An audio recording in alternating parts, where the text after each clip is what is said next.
can say No, we no. are saying. You are showing that But how activity. come- Because they came from India. How come? থমথমে ভারত বাংলাদেশ সীমান্ত। অবৈধ পুশিনকে কেন্দ্র করে বাংলাদেশ ও ভারতের সীমান্তরক্ষী বাহিনী বিজিবি ও বিএসএফ এর মধ্যে উত্তেজনা ক্রমেই বাড়ছে।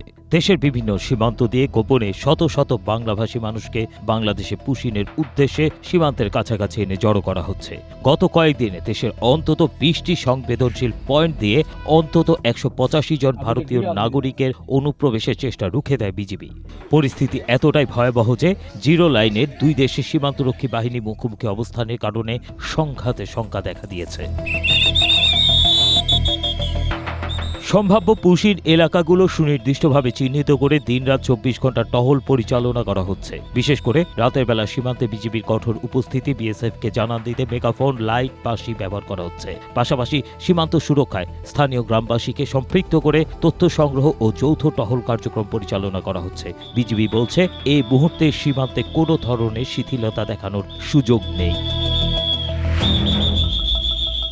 বিজিবি সদর দপ্তর জানিয়েছে পুশিন রুখতে সারা দেশে সীমান্ত এলাকায় সর্বোচ্চ জনবল মোতায়েন করা হয়েছে। ঝুঁকিপূর্ণ এবং কাঁটাতারবিহীন এলাকাগুলোতে 24 ঘন্টায় টহল সচল রাখার পাশাপাশি স্থানীয় জনসাধারণকে সম্পৃক্ত করে প্রতিরোধ করা হচ্ছে। বিজিবি সূত্র বলছে বিএসএফ এর একের পর এক পুশিন ঠেকিয়ে দিচ্ছেন তারা, তাই বাধ্য হয়ে রাতের আঁধারে অথবা ভোরে পুশিন করা ব্যক্তিদের ফিরিয়ে নিচ্ছে বিএসএফ।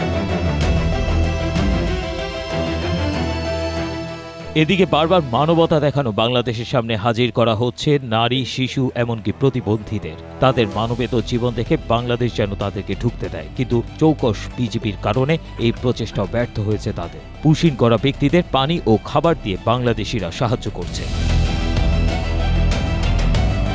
ভারতের এই আগ্রাসী ও আন্তর্জাতিক আইন পরিপন্থী পুশিন তৎপরতা দুই দেশের দ্বিপাক্ষীয় সম্পর্কের জন্য একটি বড় ধাক্কা। জোরপূর্বক নাগরিক ঠেলে দেওয়ার এই চেষ্টা আন্তর্জাতিক সীমান্ত ব্যবস্থাপনার চরম লঙ্ঘন।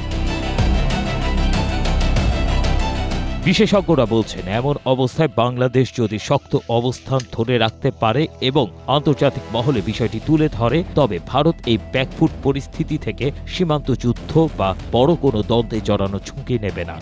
তবে এই মুহূর্তে কূটনৈতিক এবং মাঠ পর্যায়ে কঠোর অবস্থানে কোনো বিকল্প নেই।